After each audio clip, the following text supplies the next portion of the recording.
Hello everyone. Today I will talk about you a game that I play in the regional championship. This game is very important for me to decide if I can get the second places or not. Okay, let's see. To play safe, I played d4 to controlling the center. He played d5, controlling the center also, and now I play c4, the queen's gambit. Now my opponent Enzo has a lot of option. He choose e6 is the queen's gambit decline, but he can take on c4, and we are going to the queen's gambit accepted variation, or he can go for c6 to the slave variation. But he chose the e6, the queen's gambit decline variation. A very solid choice. I played knight f3, developing my pieces. He played knight f6, also developing his pieces. And I played the move g3. And now we are in the Catalan opening. And now I want to put the bishop on g2, controlling the big diagonal. So he played bishop on d6. Okay, this move is not the best, but you can play. If he play bishop e7, we are going to the main lines. But he played bishop d6, and it's a sideline, so I play bishop on g2. He played knight d7, developing his piece, and I play castle. Now I have to play the move c5 to attacking with tempo the bishop, so he has to go bishop e7.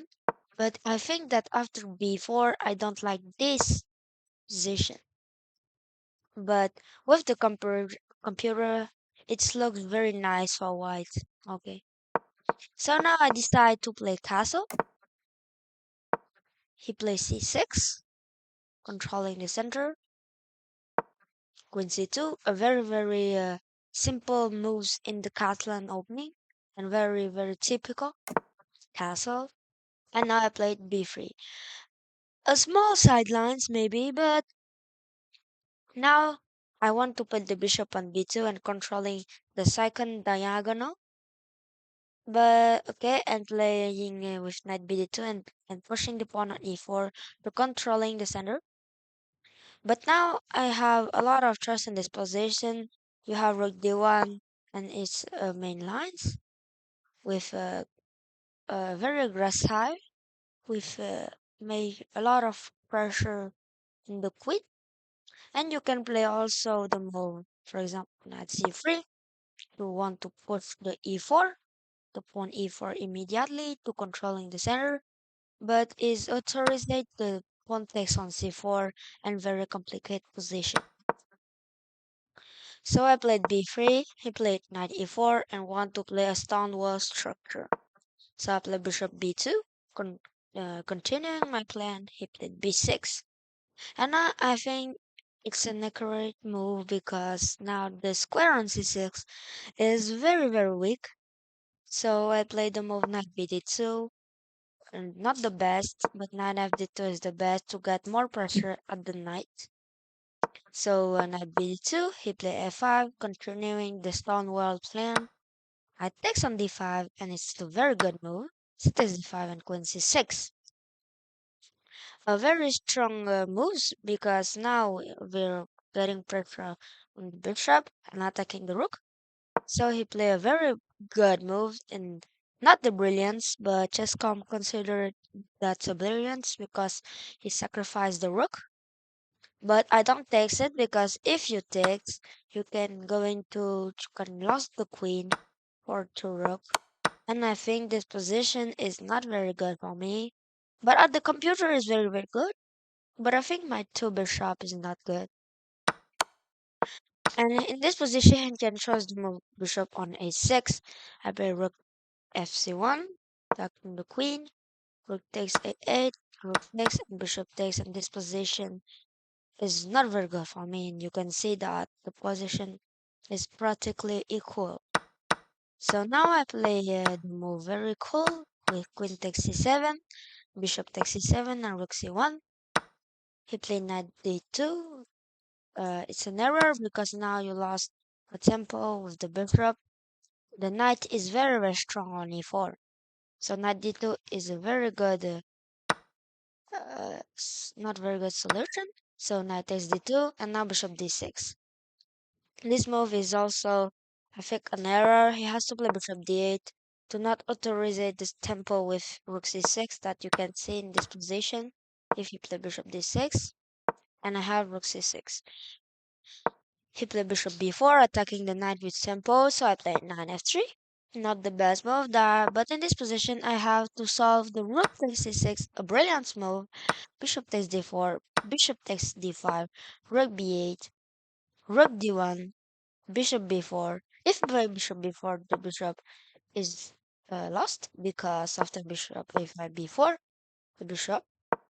And if he play bishop a5, a5, I have to play rook e3 and h8 and bishop a3.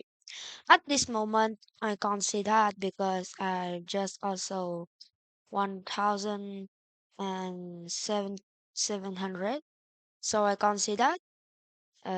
Now I am more than 2,000, but okay.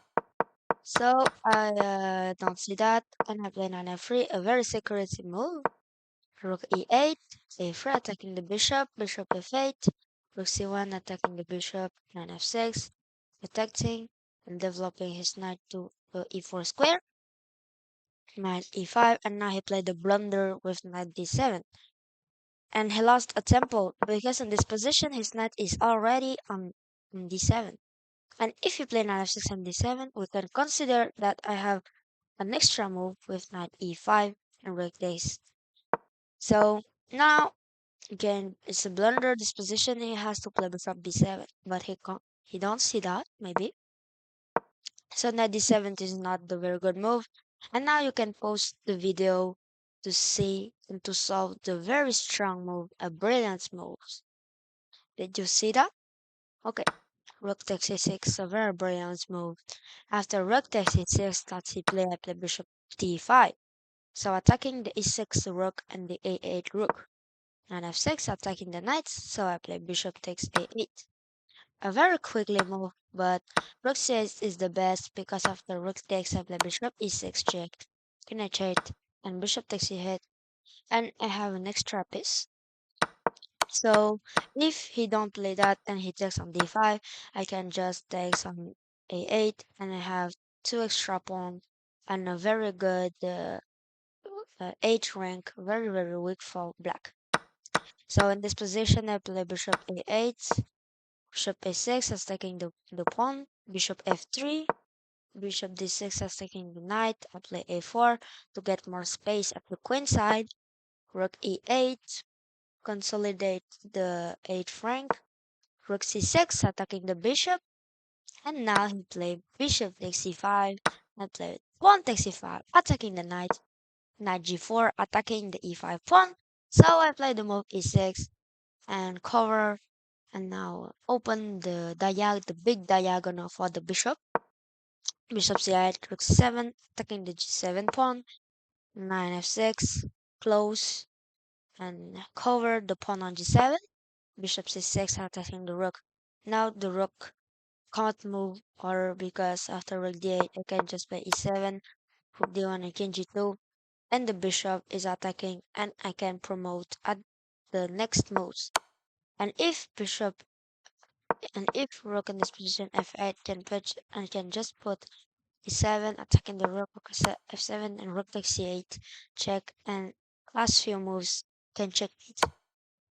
So in this position he played bishop e6, and after bishop takes f6 my opponent resigned because now if he takes on f6 he lost a rook, and if he don't takes, for example, uh, a rook f8, I can just play rook g7, king h8, rook 7, and exchange the two rook and have an extra piece. That's it for this game, and thank you for watching, and see you soon. Bye bye.